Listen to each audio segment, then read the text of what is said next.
So welcome everybody. Really glad to have you all here. Next month, we will be having Nono Donsa. She'll be coming in from South Africa. She'll be staying up very late to help us do this coaching SIG. But she'll be talking about the environmental impact of culture and bias at work. And this is something she's very passionate about, is talking about bias. And I, am thrilled that she's going to be here to do that with us. Future SIGs will, Sydney Markle will be talking about ethics within Agile coaching. And Rebecca Colwell will be doing some work around integral facilitation. She has a company called 10 Directions, and she does a lot of work with integral facilitation there and really how to help people lift up that skill and the like. But tonight is Kerri Sutey. Kerri is number one, a remarkable coach, but she's also I think she was the first person in the world to have both the expert level ICAgile rating in Agile coaching as well as enterprise coaching. And so she's going to be here tonight to talk with us all about how she got these two certifications and what the difference between Agile coaching and enterprise coaching is. She's an Agile coach at Google. She's also a good friend, and she is the kind of woman who will go to the top of a mountain with your mom for you. So with that, I'm going to turn it over to Kerri Sutey, and we welcome you. Thank you. Thank you. And just to set the record straight, I don't think I was the first, but I think I was one of the first. So we'll take it. You were darn close. I know. It was like super close, super close. Okay. Sharing my screen, thumbs up, we can see it. Okay, awesome. So first of all, thank you for having me. And it's really exciting to see everyone, especially some familiar faces. I am a little nervous for some reason. So bear with me. And I hope tonight, for those of us that are in the Northern Hemisphere tonight, for those that are in the world where Shane is, a happy day. I hope that we have a good time. So quickly to note, I can use my PowerPoint one. There we go. The photos and drawings in the slide are mine. There's, I think, two that I pulled from Google, and I'll denote where they are. I just wanted to call that out in case people were wondering. I often get asked that question. So, okay, tonight we are going to talk about, as Erin said, a tale of two certs. What my journey was like, getting the ICAgile Expert in Agile coaching, and then the ICAgile Expert in enterprise coaching. And I'd like to explain to you what the differences are through my story. So through my journey and the roles and the responsibilities that I have had. And I also hope along the way to maybe challenge us to think about how we talk about coaching and how we hold ourselves accountable to the coaching that we do. So before I dive into my story, I thought I would give us all just a few minutes to explore it ourselves first. So what I'd like us to do is just right off the bat, get us into some small groups, maybe 5, 6 people, 5, 7 people. And for about 8 minutes, I'd like for you all to talk about what you see is the difference between an Agile coach and an enterprise coach. Maybe think about skills, responsibilities, and we'll come back and share in the larger group. And what I'll tell you up front is that Torsten and Trey and I did this exercise. They were the other two folks in the Pioneer cohort with me that got both certifications. And we had a really hard time. We did the Venn diagram and we're putting things in one place, putting things together. And so I'm interested to see what you all come up with as we talk about it together first. So Erin, I'm going to hand it over to you. 8 minutes, small group. What's the difference between Agile coach and enterprise coach to you? Think about skills, responsibilities, and anything else that you want to add in. Thank you for letting me send you into a breakout room right away. What was something that you all came up with? So anyone really, let's open it up. Something you know the differences. Our group had a consensus. Everyone seemed to say the same thing. Okay. And I'm biased because I'm a Scrum Alliance CEC. Mm-hmm. And I don't know the ICAgile world as well as I used to. But the consensus with our group and to a person was they considered an Agile coach, a team level coach, and an enterprise coach someone focused on the whole enterprise, which, so that was the consensus. And I just added that, in my case, I focus on, I work with all the different departments and all the executives and the leadership and the culture and do all, train the leaders and so forth. Although I think the lines are blurred in the ICAgile world, so which I think is wonderful, and I think intentional. So, but I kind of know Lisa pretty well, so I knew that was where that was coming from. Anyway, I speaking for us six. I'll pass it to someone that wasn't in room 3. Awesome. Thanks, Michael. Don't be shy. One takeaway. I think it was in room 8, but it's similar. The Agile, the coach versus enterprise was basically the audience you were dealing with. Different levels of audiences. The Agile coach, you're dealing more with the, I don't want to say end user, but you're dealing with people who are actually trying to get work done and responsible for getting work done. Where dealing with enterprise level, you're dealing with the management, and they have different perspectives and they have different challenges with trying to get them to articulate what they hope to change. What change are you trying to bring about? And there was also a good point within that breakout room about in the enterprise level, you do have to have a little bit more business knowledge and background especially if you want to get to the point of trying to define some type of a metric. Because it's not going to be as much as, story points or something in software development. It's going to be like, I want to increase my marketing by X%, or I'm going to increase my customer base by X%. And okay, that's a little bit different. How do you expect Agile to help out with that on an enterprise level? Great. Thank you, Rex. Sure. Anyone have something different to add? Anything you noticed in your groups? We got lucky and we had Shane in our room, so he gave a clear understanding to us. What responsibilities is that an Agile coach will have and what an enterprise coach will have. So Good. Well, then we'll come to see if my thoughts are the same as his. Yours are more practical than mine. All right. And any one last thought? Another thought before I take us forward? One thing I'd like to bring is that even at an enterprise coach, you're still doing team coaching, but you're coaching a different team. And one of the challenges, one of the flaws in many organizations is that leadership team is not a team. They're a group of often competing individuals. And if you're an enterprise coach, you're trying to transform that, help people transform that mindset. One of your responsibilities is to create that team cohesion in that leadership group. Absolutely. Absolutely. Thanks, Shane. All right. There we go. All right. Thank you. Thank you for getting us started and kicking this off. All right. So I want to start by saying, I think it's common that we hear Agile coaches say, we need to meet people where they are, meet individuals, teams, and organizations where they are, and coach them from that place. And so I would like for us tonight to turn that same phrase, that same belief on ourselves and on our coaching profession.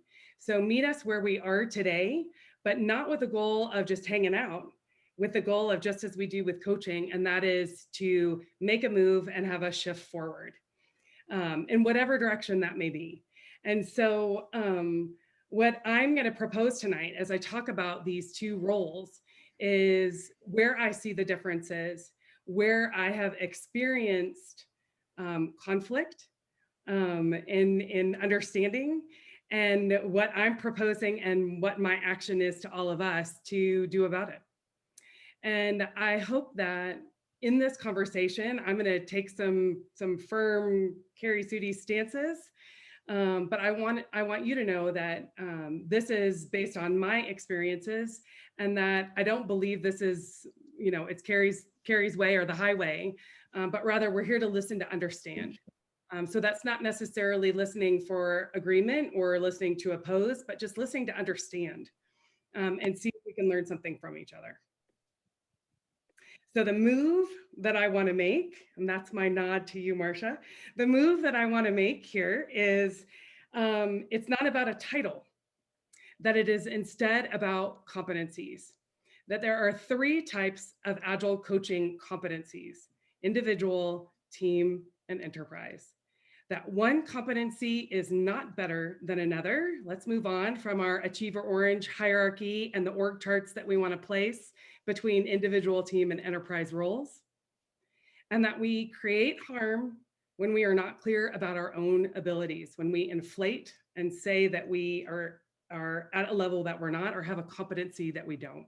And we harm not only our coaching profession, but also our clients and our employers that we are working with. So competencies, and why did I choose that word?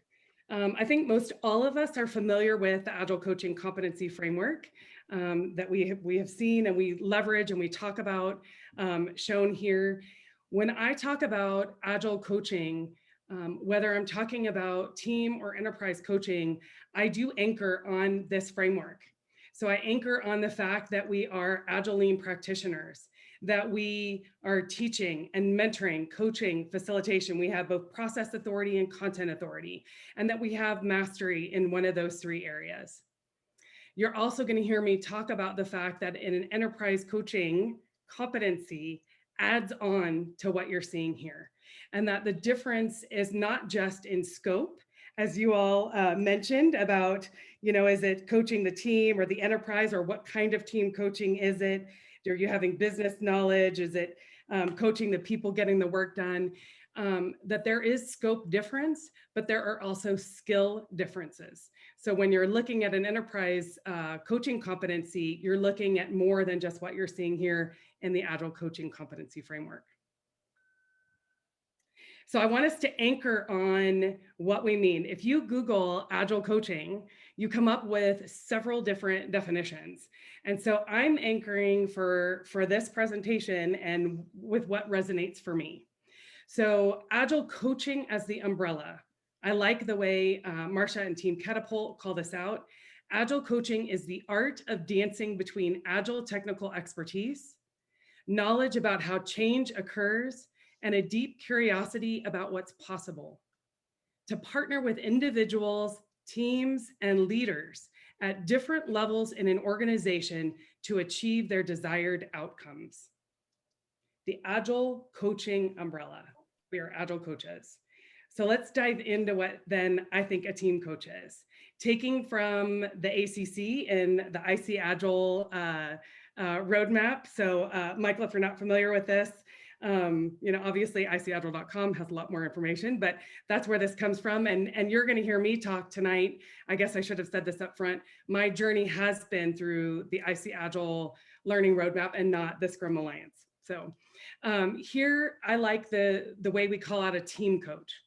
Agile coach has expert level understanding of current lean Agile practices, is significantly skilled in team facilitation, and has developed some professional coaching and mentoring skills. Coaching with these skills are likely operating at a scope of several teams or a program, starting new teams, mentoring others, or spending significant time working with managers and engaging with impediments outside the direct control of teams. Team coaching competency. And so let's look at what the enterprise coaching competency is. And I'm taking from Michelle and Michael's, their definition as part of transformation.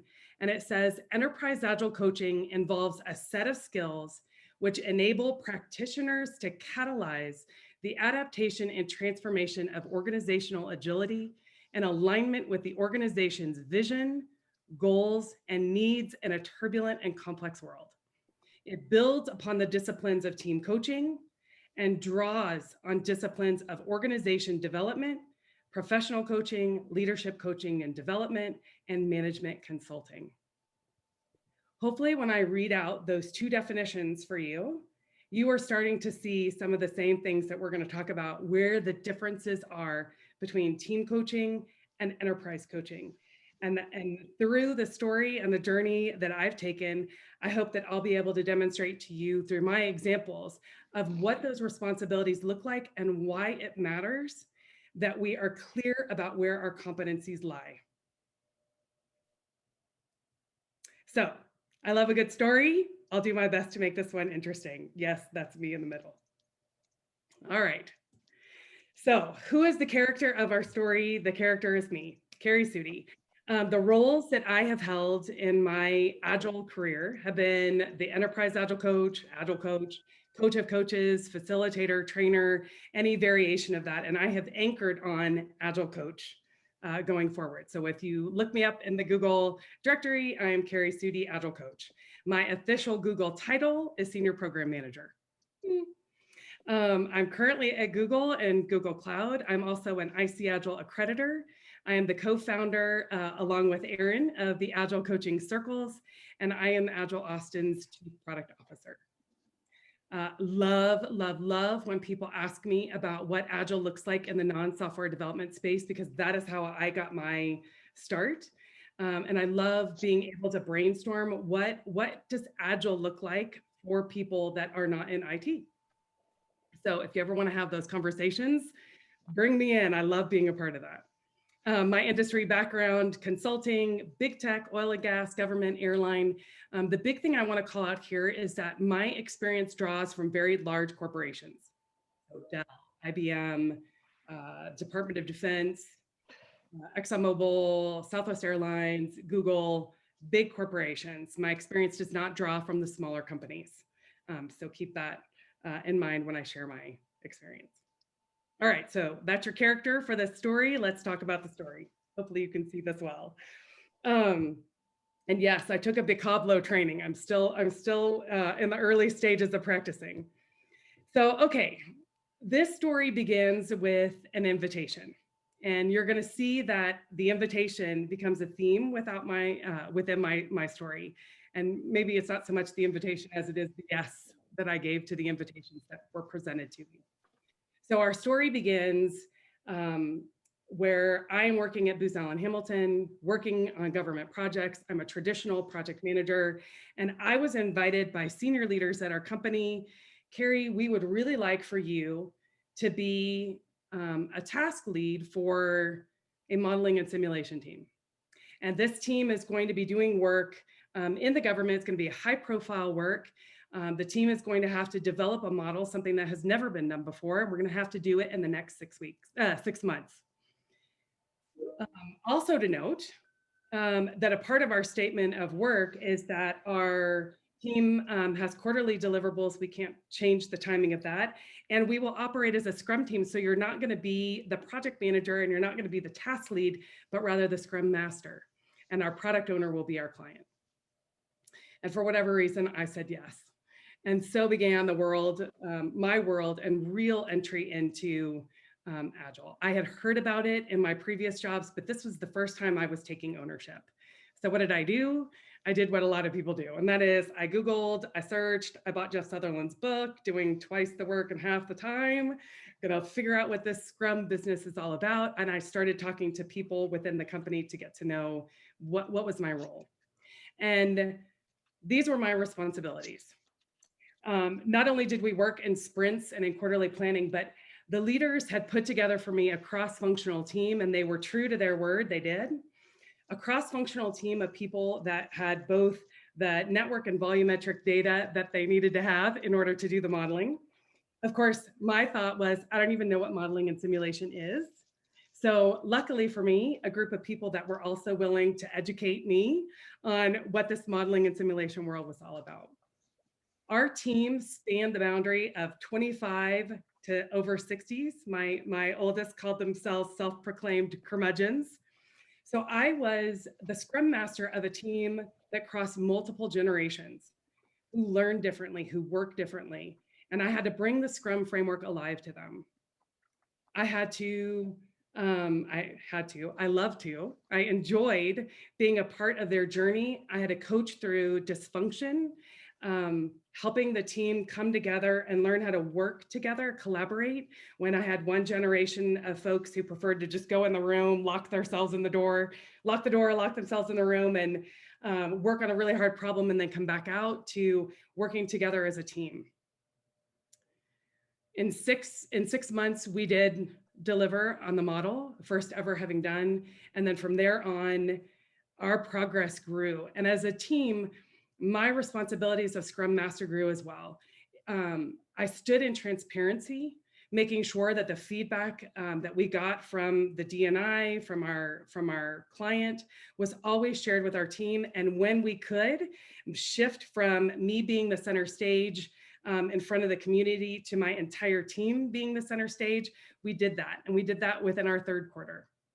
It was, and still is, I think, for the first time in my life, that it'd be a part of a truly high-performing team. And it was awesome. Really loved it.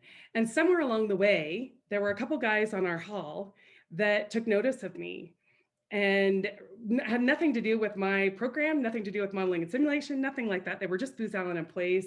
And I got the second invitation.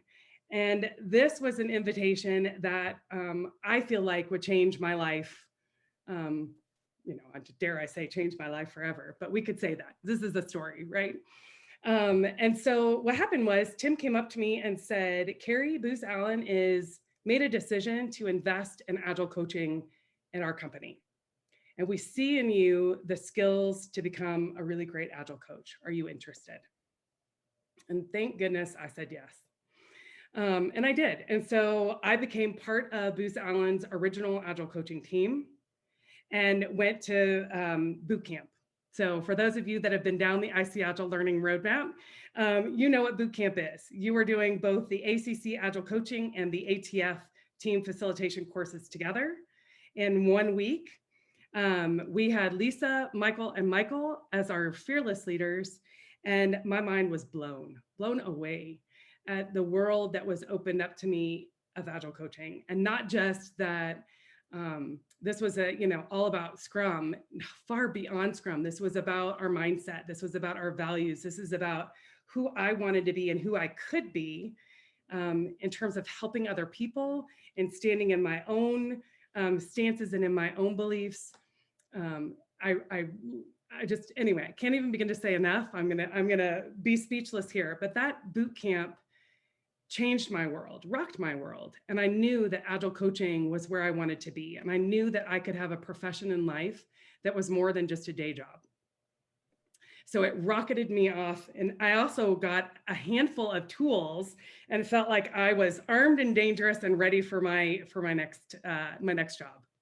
And so over the course of the year, I shifted out of Scrum mastering and into Agile team coaching. And I'll share with you what that means to me and what my responsibilities look like.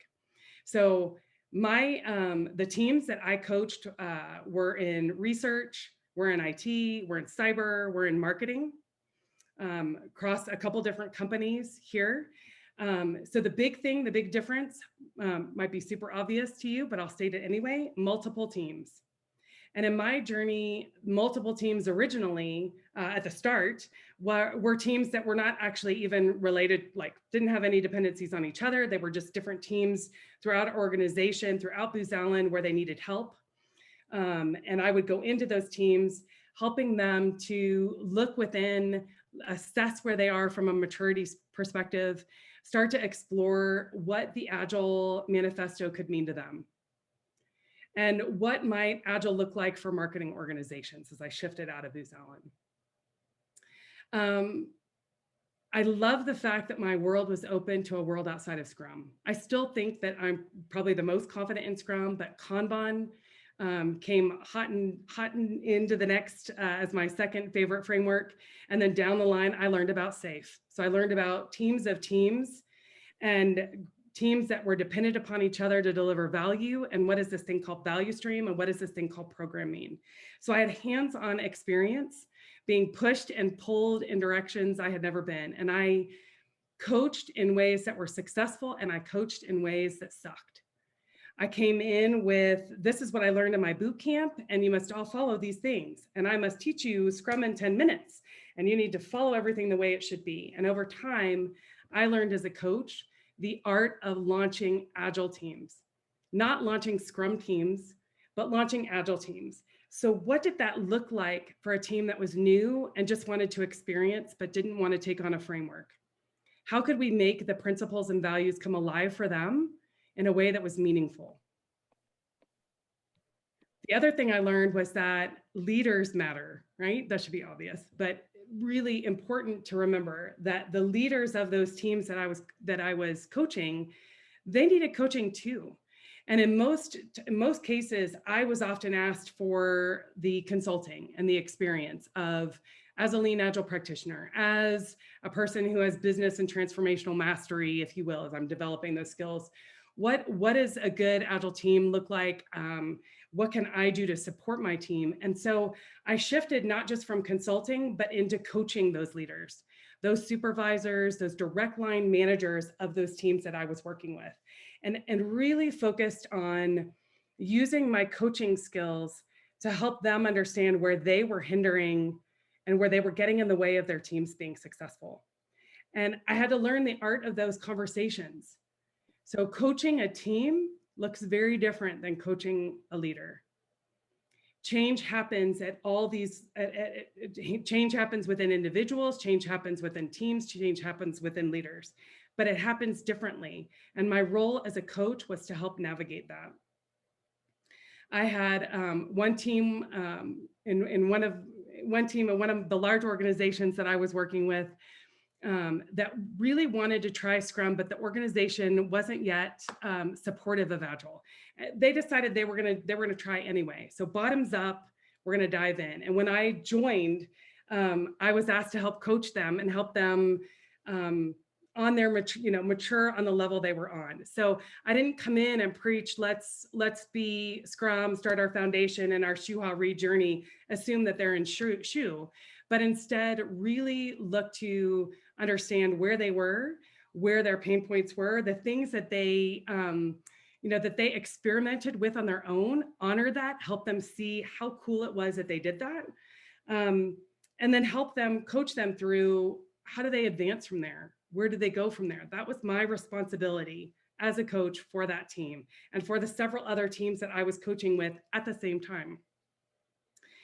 The team went through a lot of organizational changes that impacted them, including their supervisor, who had a really difficult time working with millennials. And the first time that I had to coach their supervisor, I spent an hour in the conversation where she informed me that these millennials just don't know how to get work done, and they care more about going to lunch, and we have deliverables.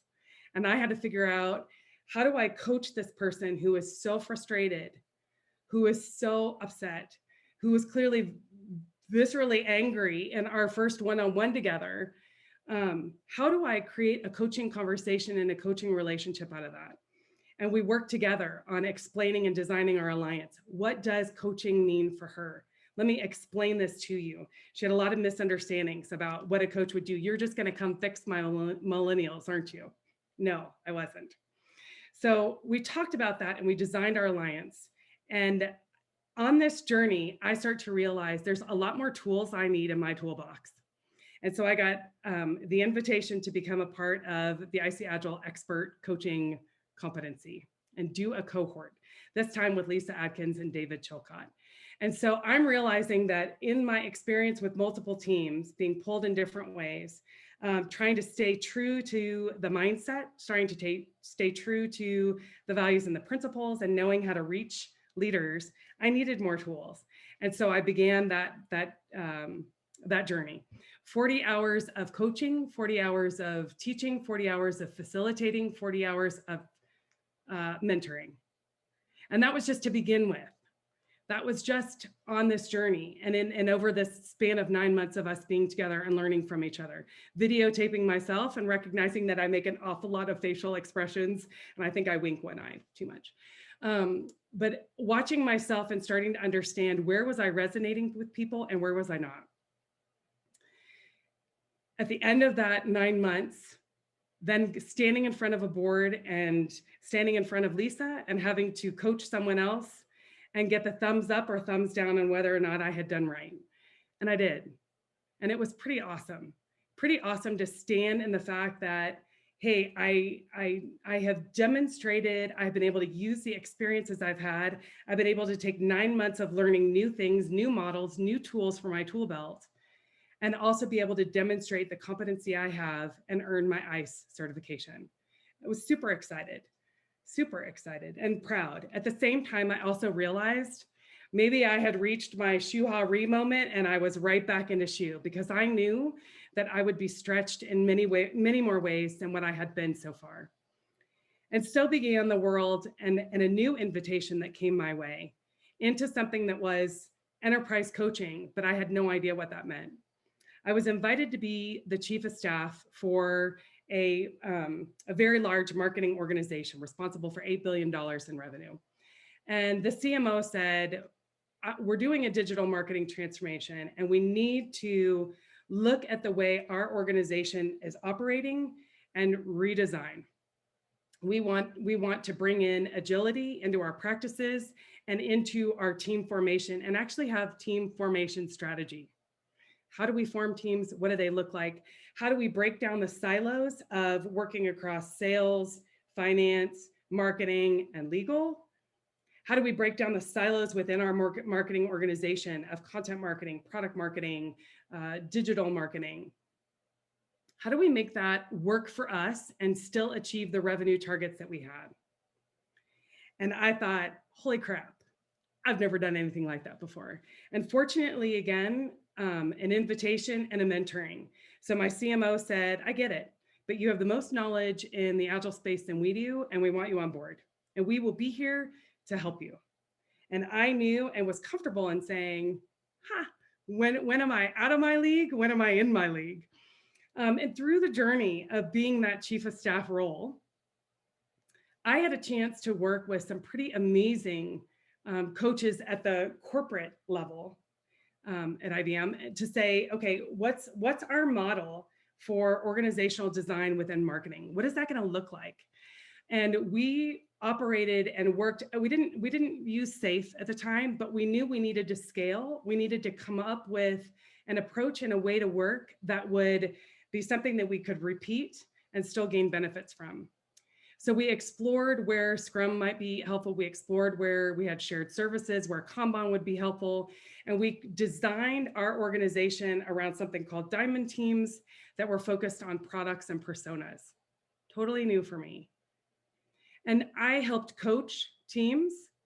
I helped launch teams, but my real focus was at the organization. And I worked with my CMO and his leadership team to develop them as a team. I led their workshops, their leadership workshops, where they had to look at, do we have clear strategy for our teams? Do I have a clear vision that my team will understand? Do we know our expectations of each other? Do we know where our expectations overlap? How do we span boundaries and make sure that we're all able to operate in a way that leads us to the revenue targets that have been placed on us? It was awesome. And I failed in multiple ways many times. And I succeeded in some ways, which was really cool. But what I do know is that it was a learning journey for me, and I had to ask for help in many ways and stand in my ability, which was I am a really great team coach, and I know how to do professional coaching, and I want to learn what it means to be at this new space, which I came to find out later was the enterprise space. And in this pattern, then I discover on the ICAgile learning roadmap that there is enterprise coaching, and I start taking some of those courses and begin to add some of the tools to my tool belt. So 7 coaching voices, better understand the integral model, which has become just a part of me, I think, in the way that I coach and the way that I look at systems and organizations. started to learn about coaching systems, started to learn about conscious-based leadership. And in the process then took on a new engagement where I started that engagement as a team coach, and the transformational leaders ended up leaving, and I was asked to fill that role. And now I've got some tools under my belt that I can start putting into place in my new role.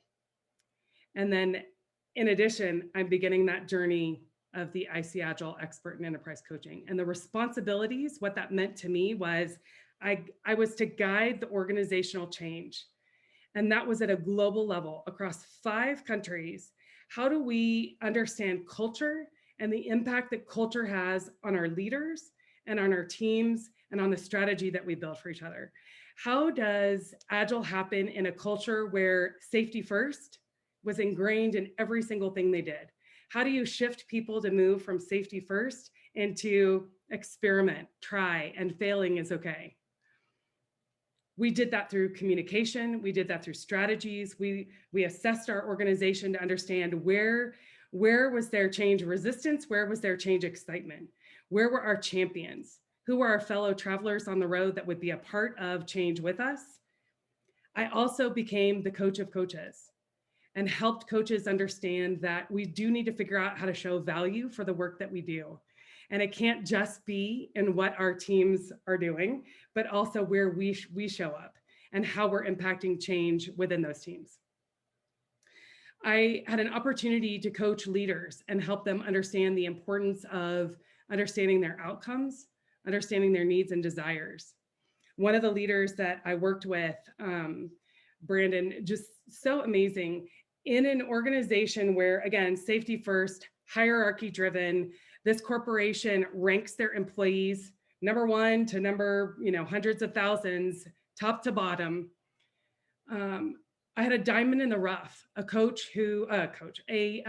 manager director manager at the company, director in levels when you compare them to other companies, who was given a program, and he had to figure out, how do I set up this program? It's going to have visibility of the CIO. There are high expectations of me. I don't know the right way to organize us. We are spread across five countries, 5 countries, different time zones. We've got a slew of products. We've got expectations placed on us. What do I do?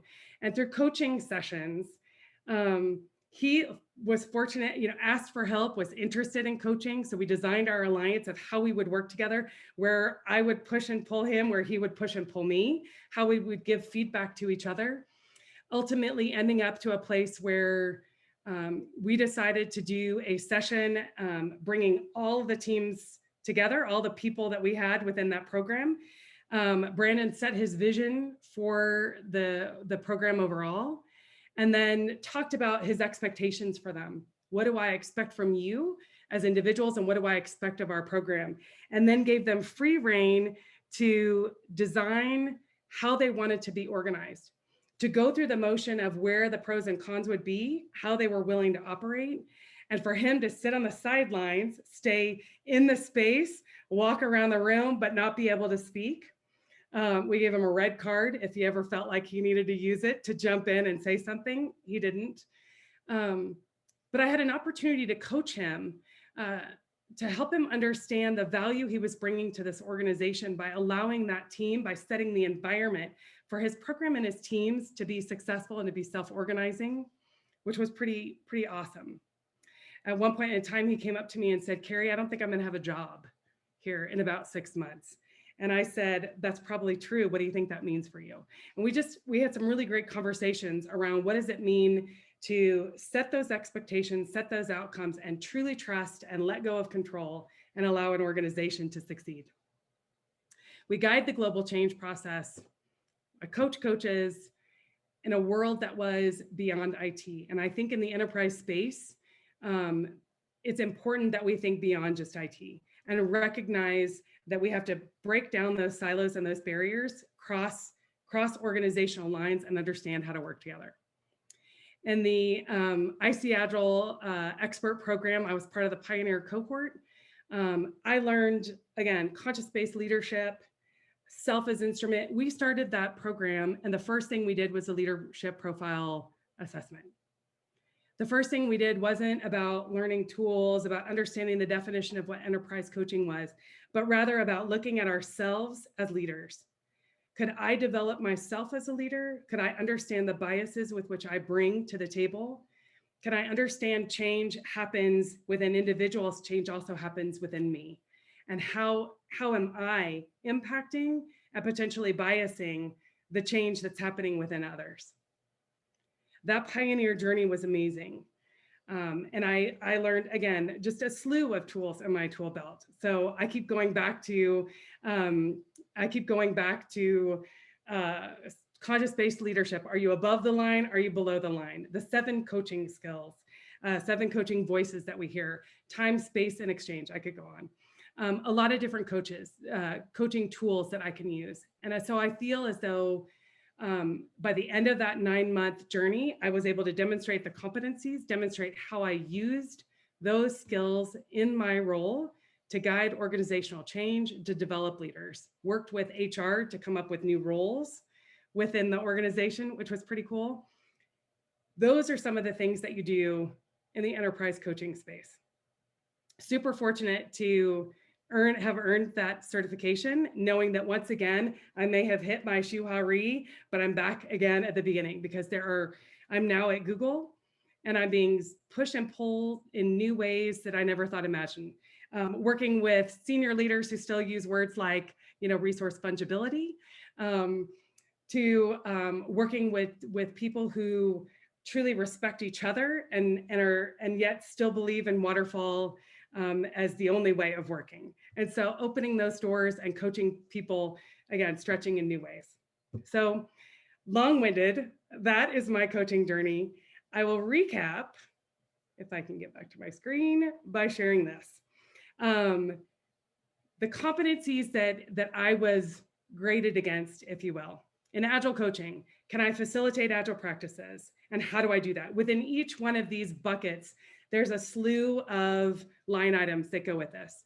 Can I coach as a professional coach? Do I know how to coach the person, not the problem? Can I stay within an unbiased stance and not bring my own personal biases in? Can I coach as a mentor? Can I steward teams? Do I know how to work with teams and how that's different from working with individuals? Can I be a teacher, an engaging teacher that helps people retain information? In the enterprise coaching space, you see here, totally different. Guiding change process, developing leadership in organizations, coaching range. So where in Agile coaching, it's about helping teams become high-performing teams, supporting Scrum Masters if you're in the Scrum space. In enterprise coaching, it's about setting the environment for those high-performing teams to thrive. For me, multiple teams, coaching beyond IT is in the enterprise space. There is a scope difference. A lot of the different competencies within that framework, teaching, mentoring, coaching, facilitating exist. But in the enterprise coaching space, you're talking about guiding organizational change. You're talking about knowing something about organizational development. And you're able to break down walls and silos, span beyond just your organization and understand the dependencies and the impact that they have in order to broaden the reach, to truly get to business agility, if you will. And of course, the final critical thing, in order to guide organizational change, we must first be willing to look within and understand how change happens within us. So a big thing here that I had to learn about, and that was, who am I? You could see on here my current way of being, my new way of being, a lot of self-discovery about who could I be, how I develop myself as a coach, and how I stand in my abilities. Our story has conflict. In my journey, a couple things kept popping up. I'm constantly asked about the difference between Agile coaching and enterprise coaching, which has led me down that path of competencies that matter.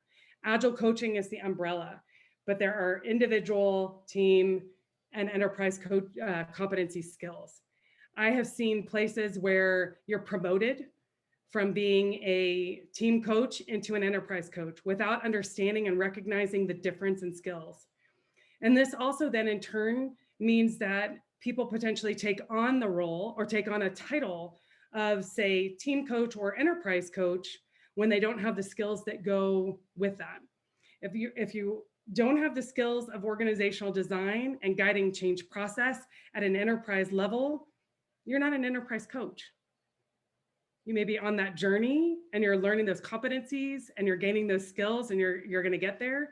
The other thing that I think really matters here is that this isn't a hierarchy. It's not about our achiever or, our orange achiever. It's not about the holy grail is to be an enterprise coach. Absolutely not. You could be a phenomenal team coach because you are passionate about moving teams, helping teams grow, helping teams thrive, and be high-performing teams. And you can be an enterprise coach that really doesn't want to have anything to do with teams. Both are awesome in their own space. But when we don't stand in the competencies that we have, when we don't own our skills and what we bring to the table, then I think it really just brings confusion. We know that our clients often don't understand what coaching is to begin with. And if fake it till you make it for organizational design is not going to get you there either. You need to be willing to say you don't know and that you're willing to learn. So why I bring this up, why I get excited about this topic now, why I'm excited and honored to be able to talk about it is because it coincides with something that's happening in our industry, and that is the ethics effort, as Shane is a part of, several other people are a part of. In that ethics effort, there's a couple pieces that I just wanted to highlight. Acting within your ability. I will be open and transparent about my skills and experience, and I won't claim to have abilities or knowledge that I do not have. I will be honest with the client if I believe they need another form of professional help. And agreeing on the boundaries that we set for ourselves, designing those alliances so that we're clear about the strengths we bring and the areas we need to learn. My hope for all of us is to take action, get involved, and own your ability. And so I'd like, before we wrap up, to do one more small group if we have, I think, some time. And that is, what does standing in your ability look like? What does it look like? What does it feel like? And how do you feel about ethics in our Agile coaching profession? Doesn't that keep people interested, Kerri? I love that stuff. I love watching people be animated, and you are very animated. I like it. Animated, and I know I am. Anyway. And oftentimes you'll find me playing with things, just like keep your hands down. Welcome back. Any comments that you want to make about ethics? And because as I understand it, the ethics conversation is sort of, it can kind of be a hot button topic for people. Are there anything that you might want to highlight that you talked about in your group?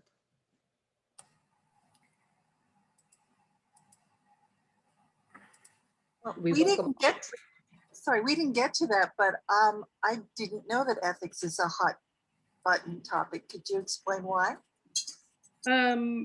So I've just been hearing that for some, I think there's a feeling of maybe a difference between how they look at coaching and consulting, is what I understand. I personally don't have a problem with ethics for our Agile coaching profession. I think it's a much excited change that we're bringing forward. And I think it's pretty awesome. So if I'm understanding this, the issue is around perhaps misrepresenting or mischaracterizing your competencies, as you were talking about? Is what I'm talking about here. That's right. That's right. And when we'd like to invite you back to our July session when Sydney Markle will be talking about just this thing during our coaching SIG. Exactly. Exactly. So I'm going to wrap, because I know we're past time. Max is going to throw something at me the next time he sees me. I'll wrap up and then I'll hang out if people have questions or want to talk more. I think I've hit this several times. My stance, my belief, we're all Agile coaches and we have different competencies. One is not better than the other. You can have all three. Experience and training are important. We owe it to our profession to stand in our abilities, not inflate our experiences. And why it matters to me is because it's my profession, my community, my passion, and it matters to me because I hope to be here for a long time, and I hope to help us make a move towards progress within the profession. So that is my journey. Please connect with me on LinkedIn. Would love to keep the conversation going. And anyway, I know we're over time, so I broke Aaron and Max's rule. We end on time, and here I went over by 5 minutes. Would love to answer questions. Would love to hear your thoughts. Would love feedback. And Right, so Kerri, let me wrap things up, and then we'll come back because there were a couple of questions over in the chat, and I'm looking at you, Meru, to bring those forth. So everyone, this was the Agile Austin Coaching SIG. We meet the first Monday of every month at this time. We would love to have anyone who would like to come in, join this discussion. Kerri, thank you for a great session. We could Very not have done good. this without you, and Excellent. it was really helpful. Next Super month, helpful. Nono Donsa will be staying up very late, as she is in South Africa, to talk about the environmental impact of bias in the workplace. So, and I know that is a topic near and dear to her heart. So if everyone's good, I will go ahead and shut down the recording. And Meru, if you wanted to talk about your questions that came up over in your chat, that'd be great. Oh, it was just an answer to the person who asked about why is ethics such an important topic. I just gave